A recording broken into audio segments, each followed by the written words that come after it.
स्वागत है आपका दोस्तों हमारे नए चैनल गेस्टाल्ट में। जिस मैच के बारे में आज हम लोग बात करने जा रहे हैं वो बेल्जियम वर्सेस इटली।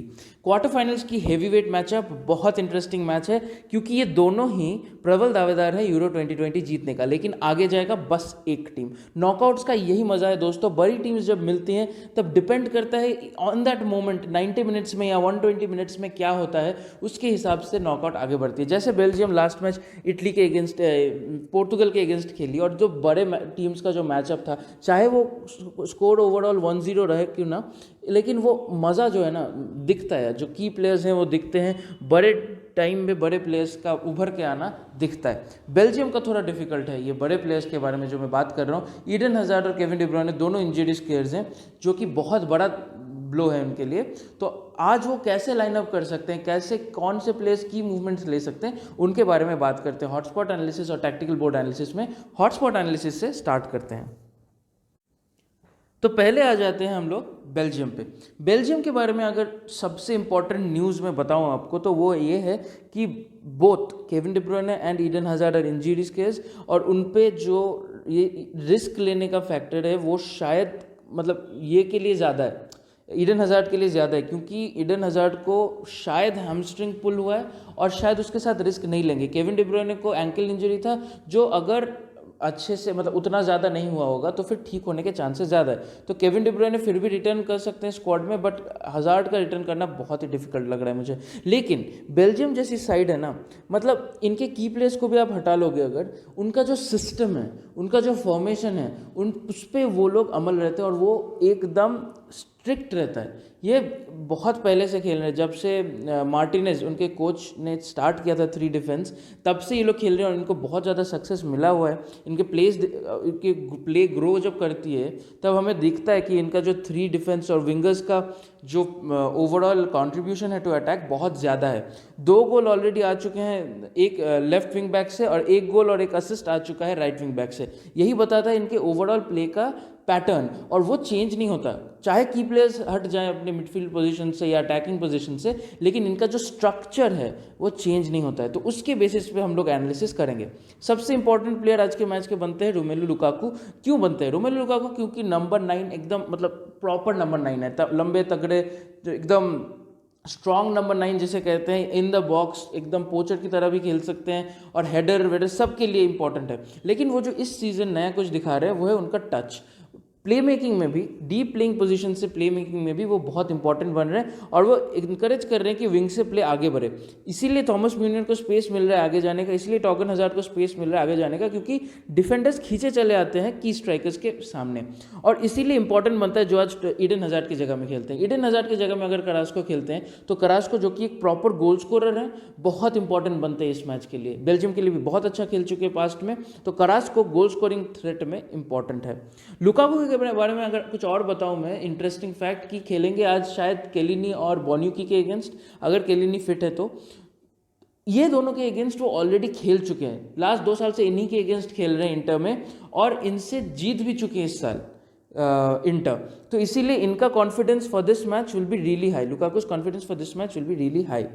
अभी अगर कुछ और प्लेयर्स के बारे में बात करें तो डी ब्रुयने की जगह पे मर्टेंस आएंगे, हज़ार्ड के जगह पे करास्को आएंगे अगर ये दोनों नहीं खेलते हैं तो। लेकिन इंपॉर्टेंट प्लेयर्स कौन बनते हैं? टॉर्गन हज़ार्ड इंपॉर्टेंट इसीलिए बनते हैं क्योंकि ऑपोजिट फ्लैंक में म्यूनियर को ट्रैक बैक करना पड़ सकता है बिकॉज ऑफ स्पिनाजोला जो कि इतने अटैकिंग खेलते हैं इटली के लेफ्ट विंग से कि म्यूनियर को शायद डिफेंसिव वर्क ज़्यादा करना पड़े, क्योंकि ऑल्डरवेरल्ड, वर्टोंगन और वर्मेलन तीनों के पास पेस बहुत कम है। म्यूनियर और हज़ार्ड ही पेस के लिए इंपॉर्टेंट होंगे बेल्जियम के डिफेंस में। लेकिन हज़ार्ड को फिर भी एक मौका मिल सकता है, जियोवानी डी लोरेंजो को अगर वो क्रॉस कर सकते हैं तो फिर हज़ार्ड के अटैक से बहुत कुछ बन सकता है। और अगर काउंटर अटैक बनता है तो फिर Carrasco very important player in counter attacks. Atletico के लिए काउंटर में गोल पे गोल मार चुके हैं, बहुत ही इंपॉर्टेंट प्लेयर है, बहुत ही काम प्लेयर और फिनिश करने जानते हैं। इनको अगर मौका मिलता है तो फिनिश करते हैं, बहुत ज़्यादा मिसेस नहीं करते हैं। तो इसीलिए इंपॉर्टेंट बनता है लुकाकू, इंपॉर्टेंट बनता है करास्को गोइंग फॉरवर्ड। अभी चलते हैं इटली के हॉटस्पॉट पे। इटली भी एक ऐसी टीम है जिसमें स्ट्रक्चर इंडिविजुअल प्लेयर्स से बड़ी है। तो स्ट्रक्चर की अगर मैं बात करूं तो सबसे बड़ी इंपॉर्टेंट बात जो इनकी ये है कि विंगर्स में, डिफेंसिव विंगर्स में सबसे इंपॉर्टेंट जो प्लेयर बनते हैं वो है स्पिनाजोला जो आपको कंसिस्टेंटली दिखेगा उनका टच में हाफ लाइन से ऊपर रहते हुए ओपोनेंट के बॉक्स में ज़्यादा टचेस लेते हैं, और डी लोरेंजो, एकरबी और बोन्यूकी पीछे खेलते हैं। बोन्यूकी के जगह पे एकरबी के जगह पे आज शायद केलिनी खेले, फिट तो हैं बट लुकाकू के अगेंस्ट अगर केलिनी को वो ट्राई करना चाहते हैं कोच तो कर सकते हैं, या वरना एकरबी को भी रख सकते हैं। तो वो देखने वाली बात होगी लाइनअप आने के बाद। लेकिन उनका जो फॉर्मेशन है वो दिखता है कि उनका राइट विंगर बेरादी अच्छा खेल रहे हैं, पोजीशंस अच्छा ले रहे हैं, लेकिन गोल स्कोर नहीं कर पाए थे लास्ट मैच में क्योंकि ओवरऑल टीम की आउटपुट थोड़ी लो थी, गोल स्कोर करने के मामले में थोड़ी वीक थी। इमोबिले की अगर बात करूँ मैं तो इमोबिले बहुत इंपॉर्टेंट प्लेयर बन जाते हैं। आज खेलेंगे वर्मेलन के अगेंस्ट 1-on-1 में तो इंपॉर्टेंट ऑब्वियसली बनते हैं, और ऊपर से ऑल्डरवेरल्ड और वर्टोंगन तीनों के पास स्पेस कम है, तो पेस से आज शायद अटैक हो सकता है। तो मैं एक चांस लग रहा है कि बेरादी के जगह पे किएजा को ट्राई कर सकते हैं। किएजा जो पहले मैच में गोल मार चुका है, मतलब प्रीवियस मैच में गोल मार चुका है, तो किएजा को खिलाना एक बहुत इंटरेस्टिंग फैक्टर हो सकता है आज के मैच में। क्या वो लोग ये चेंज करेंगे? इटली क्या ये चेंज करती है? कर सकती है, क्योंकि पेस में किएजा के पास बहुत अच्छा कैपेबिलिटी है बॉल्स ढूंढना और प्लेयर्स को ढूंढ के क्रॉसेस निकालना। अगर किएजा खेलते हैं दोस्तों, अगर किएजा खेलते हैं तो इमोबिले बन जाते हैं कैप्टन, आंख बंद करके किएजा इतना अच्छा की पासेस निकालते हैं। इंसिनिए जो कि इनका हीट मैप देख के आपको पता चल जाएगा कि विंग में खेल रहे हैं और ये पासेस निकालने की कोशिश कर रहे थे लास्ट मैच में। विंग में खेल के ये पासेस निकालने की कोशिश कर रहे थे, स्पिनाजोला के लिए ये पासेस निकालने की कोशिश कर रहे थे, इमोबिले के लिए, बेरादी के लिए, और वो आज के मैच में भी इंपॉर्टेंट बनते हैं क्योंकि ये बंदा कभी भी गोल स्कोर कर सकता है, आउटसाइड ऑफ द बॉक्स से भी गोल स्कोर कर सकता है, और एक वीकर डिफेंस के अगेंस्ट ड्रिबल करके भी जा सकते हैं क्योंकि इसका फुटवर्क बहुत अच्छा है। स्पिनाजोला का अगर बात करूं तो हॉटस्पॉट इसका गवाह है कि ये बंदा बहुत आगे जाता है और आगे जाके ये अफेक्ट भी करता है गेम को, तो असिस्ट के लिए स्पिनाजोला बहुत ज़्यादा इंपॉर्टेंट। और फाइनली आते हैं मेरे सबसे इंपॉर्टेंट और फेवरेट प्लेयर पे, वो है निको बेरेला। मतलब अंडररेटेड प्लेयर है क्योंकि अभी तक ज़्यादा कुछ दिखा नहीं है इनसे आउटपुट, लेकिन बहुत इंपॉर्टेंट है। जैसे आप इनका हॉटस्पॉट देख रहे हो, आगे भी जा रहे हैं और बहुत चांसेस भी क्रिएट कर रहे हैं, प्लस शॉट्स भी ले रहे हैं, तो बहुत इंपॉर्टेंट बनते हैं निको बेरेला आज के मैच में। अभी चलते हैं टैक्टिकल बोर्ड्स में टू डिस्कस कि कैसे ये सारे की प्लेयर्स की मैचअप्स में कहाँ कहाँ दिखेंगे और की पोजीशंस क्या रहेगा इन सारे प्लेयर्स का। चलिए टैक्टिकल बोर्ड में, तो आ गए हम लोग टैक्टिकल बोर्ड एनालिसिस में। फैंटेसी फुटबॉल के स्कोप में इंडिया में पहली बार टैक्टिकल बोर्ड्स का यूज़ करके विजुअलाइज किया जा रहा है कि एक मैच कैसे प्ले आउट होगा, कौन से प्लेयर्स कौन से की पोजीशंस में रहेंगे और कौन कैसे मूव करेंगे in this match will be very very important. So अगर हम लोग बात करते हैं ओवरऑल मैच के बारे में, तो ये बेसिक लाइनअप है। बेसिक लाइनअप रेड में बेल्जियम और ब्लू में इटली। बेल्जियम अपने 3 डिफेंस के साथ आगे बढ़ती हुई और इटली 4 डिफेंस के साथ 4 डिफेंस भी उनका 3 डिफेंस बन जाता है जब स्पिनाजोला आगे चले जाते हैं, तो वो अलग बात है। लेकिन वेराटी के साथ, गॉर्गिनियो के साथ और बरेला के साथ ये खेल चुके हैं लास्ट मैच और शायद इसी के साथ कंटिन्यू करें।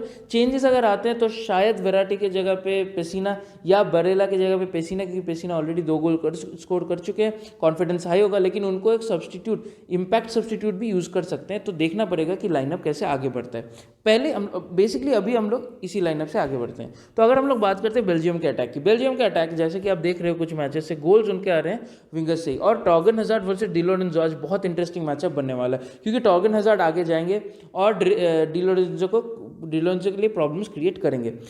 तो इस प्रॉब्लम से जिसको फ़ायदा मिल सकता है वो है करास्को, कि करास्को को वो रन ले सकता है। अगर डी लोरेंजो क्लोज डाउन करता है हज़ार्ड को, तो फिर हज़ार्ड ये बॉल निकाल सकता है विंग से जो करास्को रीच कर सकता है। अगर करास्को ये रीच करता है तो उसका क्रॉस प्लेइंग जो है उसका कैपेबिलिटी बहुत ज़्यादा है, तो उस हिसाब से फिर क्या होता है कि लुकाकू पहुंच जाते हैं उस पोजीशन में टू स्कोर द गोल्स, और उनके पीछे अगर वो पीछे क्रॉस करते हैं, अगर माइनस पीछे करते हैं तो फिर ड्रेस मार्टिन्स के लिए भी चांस बनता है। तो Carrasco for assist is very important in this play, कि अगर एक डिफेंडर को हज़ार्ड खींचते हैं अपने ऊपर, तो करास्को जो ये ओवरलैपिंग रन बनाते हैं through the middle, through outside नहीं, थ्रू द मिडल वो जो रन बनाते हैं उसके लिए वो आइदर असिस्ट या खुद गोल स्कोर करने के लिए भी इंपॉर्टेंट बन जाते हैं।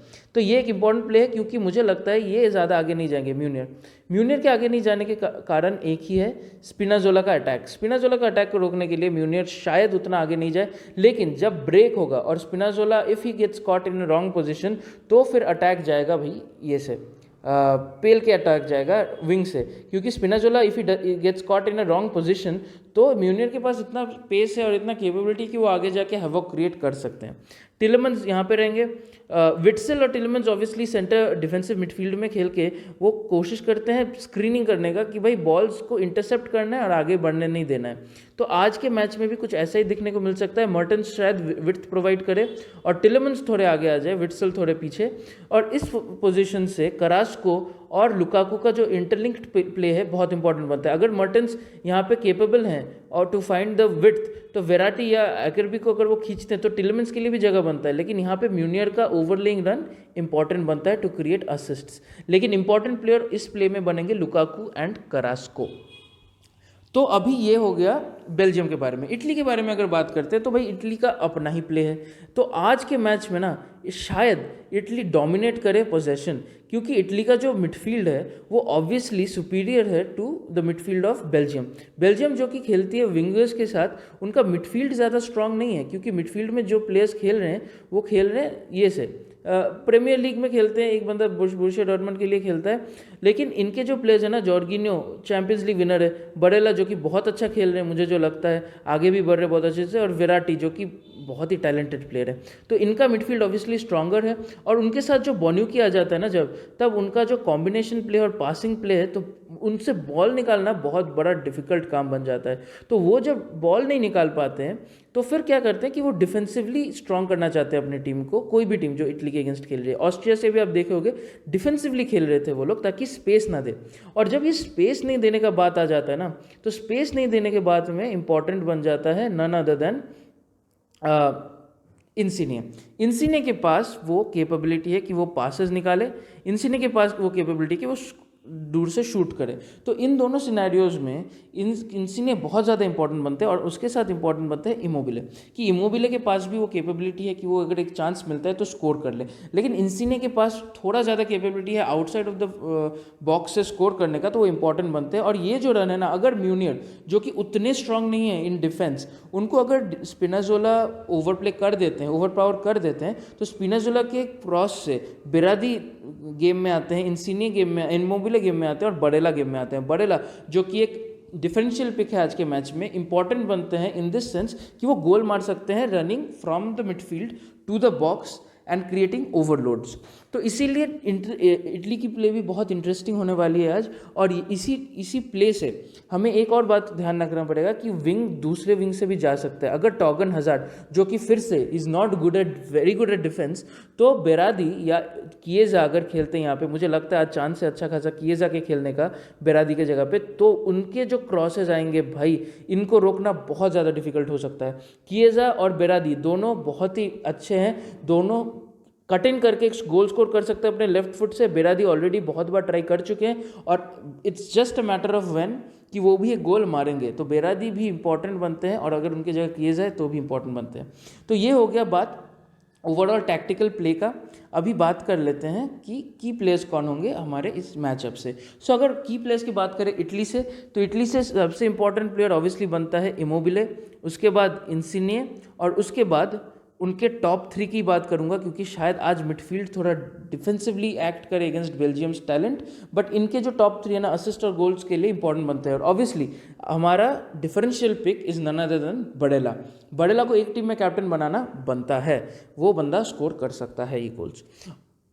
बेल्जियम के लिए सबसे इंपॉर्टेंट प्लेयर बनते हैं लुकाकू, जो मुझे लगता है आज शायद एज अ प्रॉपर नंबर 9 खेले, नॉट एज अ फॉल्स 9, और उनको सर्विस मिल सकता है फ्रॉम द विंगर्स कि वो एक क्रॉस से गोल स्कोर करें। तो लुकाकू इंपॉर्टेंट बनते हैं गोल स्कोरिंग स्टैट्स में।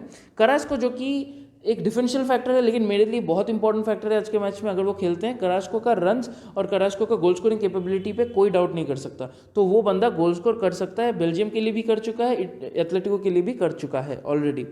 ये बन गए इंपॉर्टेंट प्लेयर्स बेल्जियम के। और एक जो इंपॉर्टेंट प्लेयर बनता है वो टॉगन हजार्ड, क्योंकि टॉगन हजार्ड को शायद डी लोरेंजो से अगर वो ले सकते हैं प्रॉफिट, तो फिर आगे बढ़ के उनके गोल स्कोरिंग चांसेस बढ़ जाते हैं। और जो मोस्ट इंपॉर्टेंट प्लेयर है इनकी टीम का, ड्रिस मर्टेंस के जगह पे अगर केविन डी ब्रुयने खेलते हैं, तो केविन डी ब्रुयने भी बहुत इंपॉर्टेंट बनते हैं इस पूरे मैच में। अगर केविन डी ब्रुयने खेलते हैं और हजार्ड नहीं खेलता है, अच्छे से सुनिए, अगर केविन डी ब्रुयने खेलते हैं, हजार्ड नहीं खेलता है, तो करास्को बन जाते हैं डायरेक्ट MVP। अगर केविन डी ब्रुयने खेलते हैं मर्टेंस की जगह पे और हजार्ड नहीं खेलता है तो फिर करास्को पे कैप्टन बना लो, आप 2-3 टीम में करास्को कैप्टन बना लो क्योंकि ये बंदा गोल स्कोर करेगा, लिख के ले लो। ठीक है, तो ये हो गई बातें हॉटस्पॉट एनालिसिस और टैक्टिकल बोर्ड एनालिसिस की। अभी चलते हैं ड्रीम 11 टीम प्रीव्यूज में। तो आ गए हम लोग ड्रीम 11 टीम प्रीव्यूज में। तो अभी तक हमने जो जाना है हॉटस्पॉट एनालिसिस और टैक्टिकल बोर्ड एनालिसिस में, उसको सॉलिडेट करके एक फॉर्म में लाने का ये जो प्रयास है, यही है ड्रीम 11 टीम प्रीव्यू। तो इस चीज़ को अगर आप पसंद कर रहे हो तो प्लीज़ लाइक शेयर सब्सक्राइब ज़रूर करके बढ़िएगा। तो बात करते हैं आज के नहीं, फुटबॉल के इन जनरल आउटकम्स का, जो हर मैच में करते हैं हम लोग। पहला आउटकम है 0-0, कोई भी टीम स्कोर नहीं करती है, 0-0 ड्रॉ। सेकेंड आउटकम इज़ कि क्लीन शीट, कि कोई एक टीम स्कोर करती है वर्सेस दूसरी टीम स्कोर नहीं कर पाती है। इसके दो चांसेस हैं, एक बेल्जियम की और एक इटली की क्लीन शीट। और जो थर्ड पॉसिबिलिटी है वो है स्कोर वर्सेस स्कोर। तो ये क्या हो सकता है, ये 2-2 भी हो सकता है, ये 3-3 भी हो सकता है, ये 1-1 भी हो सकता है, या फिर ये 4-1 भी हो सकता है, 3-2 भी हो सकती है। तो ये 5 जो के ओवरऑल ये हैं पॉसिबिलिटीज़ हैं, उस पर हम बेसिक कुछ टीम बनाते हैं, उसके बारे में डिस्कस भी करते हैं कि क्या इंपॉर्टेंट है। प्लीज़ लाइक शेयर सब्सक्राइब कर दीजिएगा। अभी पहला सिनेरियो 0-0 का। 0-0 वाले सिनेरियो में सबसे इंपॉर्टेंट प्लेयर बनते हैं बोनुक्की फॉर पासेस, म्यूनियर, क्योंकि अगर 0-0 रहता है तो फिर स्पिनाजोला को रोकने के लिए जो टैकल्स और इंटरसेप्शंस म्यूनियर को करना पड़ेगा, उससे उनको काफ़ी पॉइंट मिलने वाला है। बोनुक्की को पासेस से पॉइंट मिलेगा। बाकी पूरी टीम बनाई गई है पासेस, इंटरसेप्शंस और टैकल्स के ऊपर बेस करके। Italy win with clean sheet. Italy अगर जीतती है क्लीन शीट के साथ तो फिर बहुत इंपॉर्टेंट प्लेयर बनता है। अगर मैं सोच रहा हूँ कि सिर्फ एक ही गोल पड़ता है तो फिर उस एक गोल के लिए बहुत ज़्यादा इंपॉर्टेंट प्लेयर बन जाते हैं नन अदर देन चिरो इमोबिले। तो चिरो इमोबिले बहुत ही इंपॉर्टेंट प्लेयर बन जाते हैं अगर एक ही गोल पड़ रहा है तो। और स्पिनाजोला का असिस्ट, इंसिनी भी शायद एक असिस्ट कर दे या फिर की पास कर दे। अगर 2 गोल पड़ता है तो फिर इंसिनी भी बहुत इंपॉर्टेंट मतलब उनके जगह पे आप जॉर्गिनो को भी ट्राई कर सकते हो अगर 1-0 सोच के जा रहे हो। मेरा ये टीम 2-0 सोच के जाने वाला टीम है। आगे बढ़ते हैं Belgium win with clean sheet. Belgium win with clean sheet में मैं करास्को को छोड़ नहीं पा रहा हूँ यार, सही बता रहा हूँ। मेरे को बहुत अच्छा चांस लग रहा है कि करास्को एक गोल स्कोर कर दे। तो करास्को अगर गोल स्कोर करते हैं, लुकाकू का वो डीप प्लेइंग पास या फिर फॉल्स नाइन से वो पास निकाल के करास्को को देना और करास्को के गोल स्कोरिंग चांसेस बढ़ने के मेरे को बहुत अच्छा ये लग रहा है आज के मैच में कि करास्को गोल स्कोर कर सकते हैं, इसीलिए मैं बहुत बुलिश हूँ करास्को को लेके। Italy win without clean sheet. तो विदाउट क्लीन शीट अगर इटली जीतती है, मतलब बेल्जियम भी अगर स्कोर करती है, तो फिर इंपॉर्टेंट प्लेयर बन जाते हैं। देखिए चिरो इमोबिले के गोल, बरेला को मैं छोड़ नहीं सकता, वाइस कैप्टन एक गोल स्कोर कर ही सकते हैं बरेला। करास्को इंपॉर्टेंट है, लुकाकू इंपॉर्टेंट है, टॉर्गन हजार्ड इंपॉर्टेंट है बेल्जियम की टीम से। अगर हजार्ड नहीं खेल रहे तो, अगर हजार्ड खेल रहे हैं तो हजार्ड आ जाते हैं इस पोजीशन में। Bonucci for passes, Spinazzola for key passes, Meunier for tackles. ये हो गया Italy win without clean sheet. अभी Belgium win without clean sheet की अगर बात करते हैं तो Belgium win without clean sheet में करास्को बहुत इंपॉर्टेंट बनता है। और इस टीम में एक कैवियर है कि मैं यहाँ पे केविन डी ब्रुयने को लेके जा रहा हूँ। अगर वो खेलते हैं तो, अगर केविन डी ब्रुयने खेलते हैं तो ये आज सोच लीजिए 2 असिस्ट कर देगा अगर बेल्जियम जीतती है विदाउट क्लीन शीट। तो अगर ये करते हैं, प्लस इनका टैकल्स पासेस का पॉइंट रहता है, इसीलिए इनको वाइस कैप्टन बनाया गया। और अगर केविन डी ब्रुयने करता है, मैं आपको क्या मंत्र बताया हूँ, अगर केविन डी ब्रुयने खेलता है तो करास्को कैप्टन अनडाउटेडली बहुत इंपॉर्टेंट प्लेयर बनता है आज के मैच में। लुकाकू भी इंपॉर्टेंट है, उसको भी वाइस कैप्टन या कैप्टन में ट्राई कर सकते हो। बरेला गोल स्कोरिंग के लिए रखा हुआ है, इंसिने को रखा हूँ, इमोबिले को नहीं रखा हूँ क्योंकि शायद अगर नहीं जीती है तो शायद इंसिने बाहर से गोल स्कोर करे अगर ये लोग डीप डिफेंसिव खेलते हैं तो। Spinazzola for key passes, Jorginho for total number of passes, Hazard for key passes again. तो ये होगी बातें हर एक ड्रीम 11 टीम्स की। इसी के साथ हम लोग कंप्लीट करते हैं आज का एनालिसिस। और शायद आपको अगर आपको अच्छा लगा होगा तो please like share and subscribe ज़रूर कर दीजिए। हमें बहुत मोटिवेशन मिलता है उससे, बहुत ज़्यादा मोटिवेशन मिलता है सब्सक्राइबर्स काउंट या लाइक काउंट देख के। तो प्लीज़ वो करते रहिए और हम लोग ऐसे वीडियोस बनाते रहेंगे। Thank you.